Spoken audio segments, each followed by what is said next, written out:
Alors, on va réaliser aujourd'hui un plat un petit peu particulier. On appelle ça une salade de macaroni. Alors, bien sûr, les gens qui ne sont pas au courant risquent de me dire ben, ce n'est pas un plat réunionnais. Alors, ils se trompent lourdement parce que c'est effectivement un plat qu'on fait depuis très longtemps à La Réunion.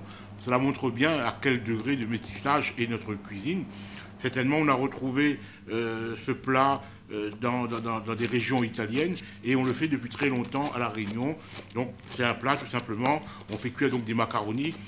Ça peut être des macaronis cassés ou des macaronis très longs.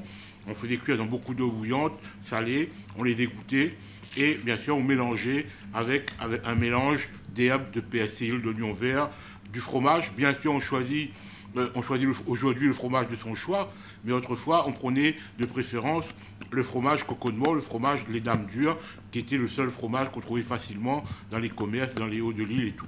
Donc, on râpait du fromage, on mélangeait donc avec les herbes, et ensuite, on mélangeait ça avec un mélange de pain frit, hein, des tranches de pain rassis ou du pain frais, qu'on faisait dorer donc dans un peu d'huile et qu'on réduisait en miettes grossières dans un moulin ou dans un pilon. Donc c'était une salade froide. On mélangeait donc ensuite le tout et on avait donc une salade de macaroni qui était même appelée, à tort peut-être, qui était appelée autrefois gratin de macaroni parce que bien sûr il n'y avait pas de four.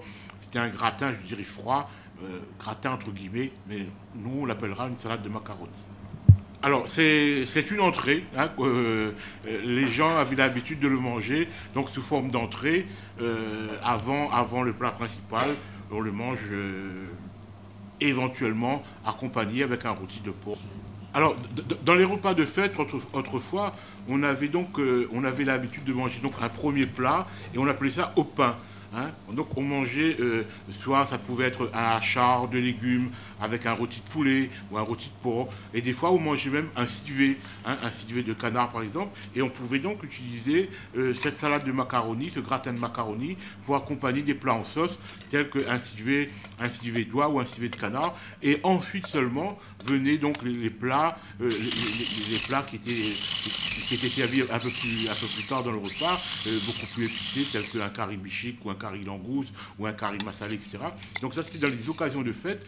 On avait bien sûr une entrée, souvent une entrée, mais, en deuxième plat, un plat de viande. Et on disait on mangeait au pain, parce que le fait de manger avec du pain, ce n'était pas une habitude alimentaire réunionnaise. On mangeait surtout le riz ou avec du maïs, ou un mélange de riz et maïs. Mais quand on faisait un repas de fête, pour une communion, pour une fiançaille, donc ce fameux premier plat était appelé repas au pain, parce que c'était l'occasion de manger du pain avec.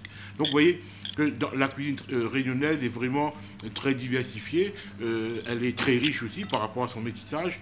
Et je pense qu'aujourd'hui encore, on peut encore aller dans les familles, trouver des vieilles recettes qu'on faisait autrefois. Je pense qu'on est sûr qu'on trouvera encore des nouvelles recettes et qu'on n'est pas au bout de nos surprises, tant que cette cuisine est très riche et très savoureuse.